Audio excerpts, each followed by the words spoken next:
ano dami kasalanan si Bibi Sara. O di ba sabi mo sa akin kuyugin ko. Paano ko siya kukuyugin nga? Eh ang dami nila. Eh ako nag-iisa, ikaw talaga. Inuumang mo ko sa away. Di ba sabi ko naman, hintayin mo magsalita siya. Ireribang ko. Sabi ko, ireribang ko siya. Tinanong ko naman siya, anong kasalanan ni Bibi? Dakdak ng dakdak. Di ba ikaw na, sige sagurin mo, inuumang mo ako. Oo nga. Kaya nga. Pupunta sa Malacanang.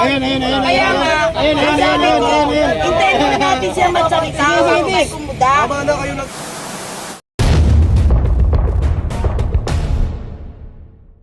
Nandito tayo para sabahan ang bayan muna, mga susunod na magbibit-bit at tunay na magre-representa sa mamamayan. Kasama rin natin ngayon si Sara Duterte na nakarehas, simbolo ng pagsingil ng bayan muna at ng masa sa kanyang korupsyon. Sa mga nakaraang linggo, pinakita ni Sara ang ganit at walang habas na pangungurakot sa kaban ng bayan. Mula sa kanyang kababayaan bilang Secretary ng DepEd, Pork Barrel and Confidential Fund, at hindi pagharap sa masa ng budget deliberation, ito ay tunay na betrayal of trust. Ayan, si Sara Duterte ang nakikita natin ngayon na nakarehas. Alam naman natin no, mula sa paghingi ng pera para sa libro niya isang kaibigan o di kaya yung milyon-milyon na ginastos niya lamang sa 11 days.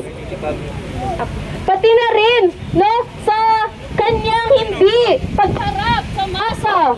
Ayan, kitang-kita na bukod kay Sara Duterte na talamak ang korupsyon at ang paggamit ng kaban ng bayan para sa pansariling interes ng iilan. Kung kaya't nandito ang bayan muna para ipaglaban ang karapatan ng masa. Ano yung kuya? Ano ngayon sinasabi ng kanina? Sinasabi niya, ano dami kasalanan si Bibi Sara. O di ba sabi mo sa akin kuyugin ko. Paano ko siya kukuyugin nga? Eh ang dami nila. Eh ako nag-iisa, ikaw talaga. Sinabi niya kuyugin? Inuumang mo ako sa... Kausapin mo. Inuumang mo ako sa away. Di ba sabi ko naman, hintayin mo magsalita siya. Ireribang ko.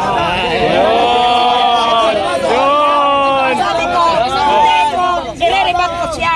Tinanong ko naman siya, anong kasalanan ni Bibi? Dakdak ng dakdak eh. Oo nga. Tama.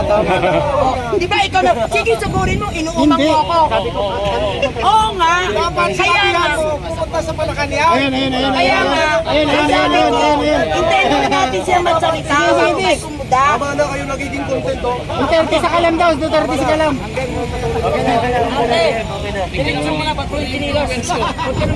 Nagagalit tuloy.